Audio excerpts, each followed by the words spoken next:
down the road navigation visuals are not going to matter very much because the car is going to take you wherever you want to go. As for pictures, I have to decline, unfortunately, because otherwise, if I say, I actually hate being rude to people. So if I say yes to one person, then it's like selfies for a zillion. It gets kind of crazy. So, but thanks for asking. Maybe we'll take one or two more questions, actually. So, sure. I don't know. Okay, is your... Sorry. Hello. I had a question on the efficiency. I don't know if you've been paying attention to Aptera, and I was curious if you thought that was a space that you could see Tesla getting into, as far as not just an efficient manufacturing process, but also the actual car itself and range.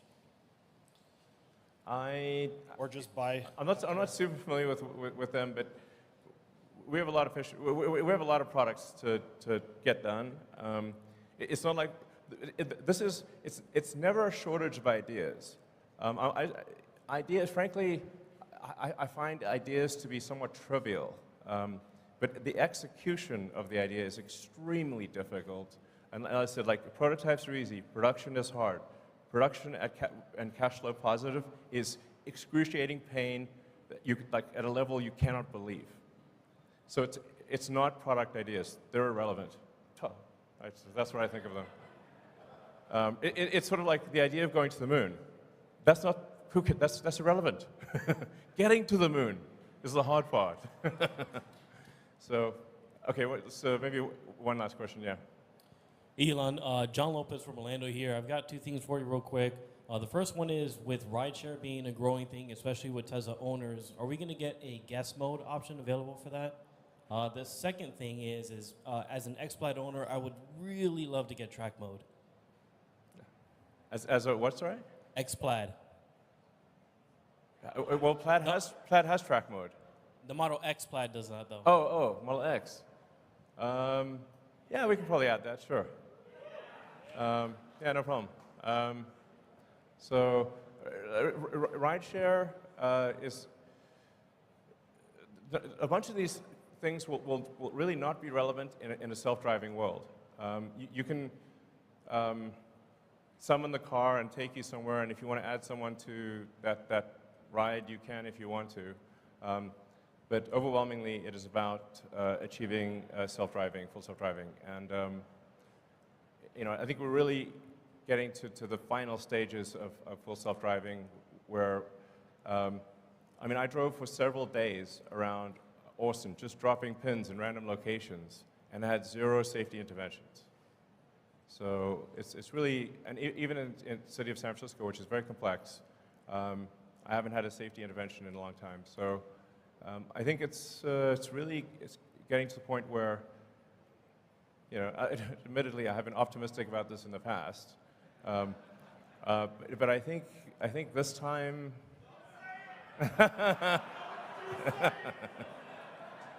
All right, I won't say it.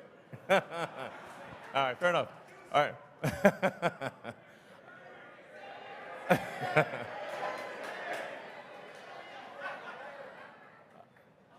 Okay, I think it'll happen,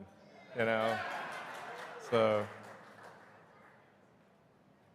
all right, you want one last question? Sure.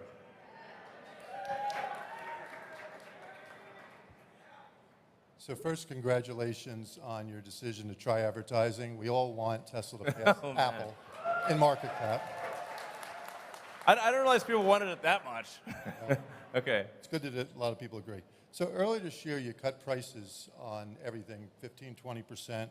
More recently, you've been raising prices on Model Y, Model S, Model X. And can you just talk about the pricing strategy on Model Y going forward and keep it separate from the decision to bring out the next-gen vehicles that we all agree is going to, blow the doors off on volume. But just on Model Y, it's the best-selling product in the world. Can you just talk about strategy of pricing going forward on that? It's pretty straightforward. We see what the demand is, and then we adjust pricing to meet the demand. Now, the thing is that what is, what happens with other car makers is that they're actually constantly adjusting pricing on cars. It's just not obvious. In the case of Tesla, you can see immediately when there's a price change that occurs because we don't have any intermediaries, don't have any dealers. There's no manufacturer's suggested retail price. But the reality is actually at car dealers, the prices are changing radically. I mean, last year there were significant premiums above MSRP at sort of the conventional car dealer. So you'd pay above MSRP last year, and then this year I think things are below MSRP or close to it. And then the manufacturers will then also offer incentives. So what's actually happening is are very big price shifts by other car makers. They're just not obvious. Whereas with Tesla, it's obvious. And this is necessary because demand fluctuates a lot. So something's got to be done to achieve a supply-demand clearing point for volume. So just people are reacting to something that's obvious as opposed to saying, oh, yes, every car company does this all the time. Tesla is no exception. That's the actual reality. So, all right. So. Last question. I'll be really quick. Okay. So I will say I have been driving FSD. My wife drives FSD. There's a term called the wife test. My wife will only drive our kids on FSD. It's incredible. That is a great. I mean, the sort of significant other test is a very a good test because for a while there was like friends or significant others would be like, please don't put it on. It's too scary. But then it's getting to the point where it's going to be just smooth as silk. So in fact, you'll be able to visually tell, perhaps even now you can, visually tell if the car is being driven on FSD or manually, because if it's being driven on FSD, it's smooth and precise. And if you look at if you actually closely observe cars going down the highway, the people are constantly moving in their lanes. So the cars are like doing this all the time when they're manually driven. If it's actually on FSD, it's dead center in the lane. It will actually get to the point where it is not merely, and maybe is at that point, not merely safer than a person, but actually way smoother than manual driving. I can't say enough about the profundity of full self-driving. It is just one of the biggest changes in history that will occur. It's not some feature. it's like a profound. It's really as profound as electrification. And that we already have millions of the cars on the road that will literally achieve this with a software update. I mean, that's like head exploding emoji, I think probably a lot of people in this room realize it, but most of the rest of the world doesn't. So.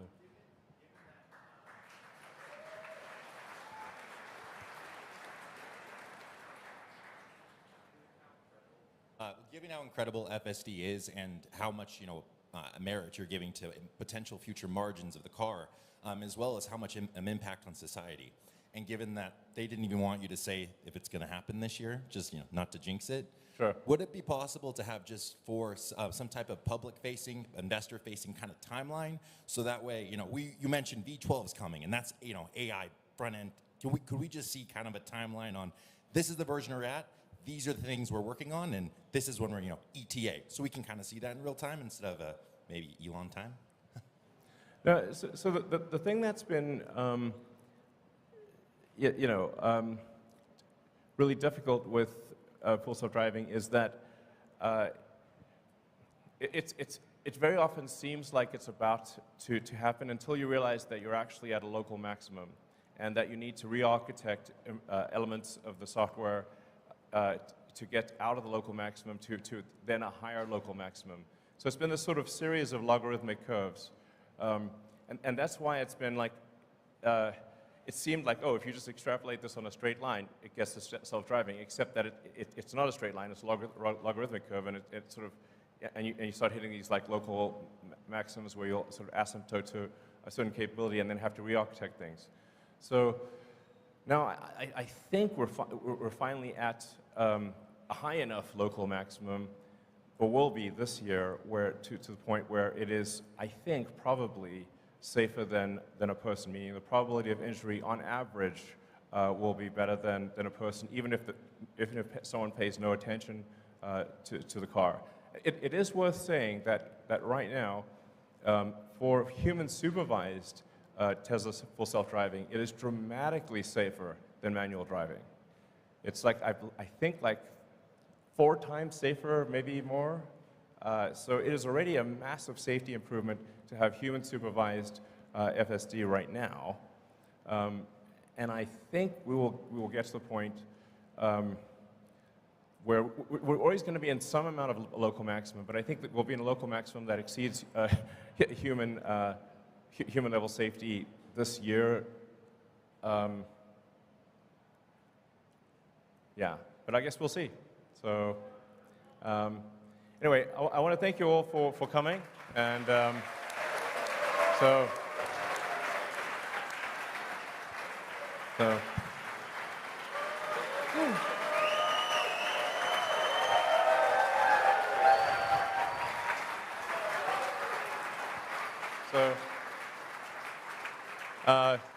Just want to say, like, you know, your support is super appreciated, and you know, as I say, a friend in need is a friend indeed, and supporting Tesla when the chips are down, those are the real friends, and you're them. So thank you. All right. Okay. So with that, we can go to ad hoc questions from the audience.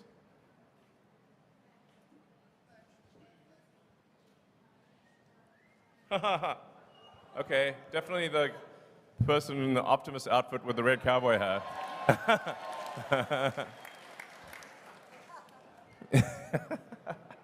Great outfit.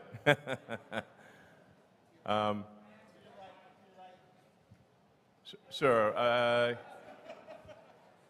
And we'll try to get through as many questions as possible. And you know, you hit me with your toughest questions. Fine.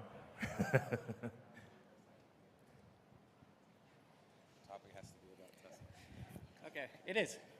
Hey, Dad, it's your son Optimus. Hey, kid. I wanted to.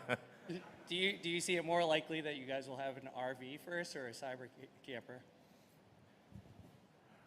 Well, we don't have any plans to build an RV quite yet, although I can certainly see how Cybertruck could be converted into an RV, and we are adding a lot of sort of attach points to Cybertruck, so others can build things. You know, somebody could have a startup, or other companies can build things that are attachments that enhance Cybertruck and turn it into a camper, essentially. Because I think it'd be really cool to have all these like third-party things available for Cybertruck. Awesome. Thank you. All right. I mean, you could also probably just, you're that close, you could just say it or something, I don't know. Actually, we'd like you guys to queue up behind us. So Okay. 3 All months. right. Yeah, so Go just ahead and queue get up. in line. Thank you. And try to make the question short so we can get through a lot of questions.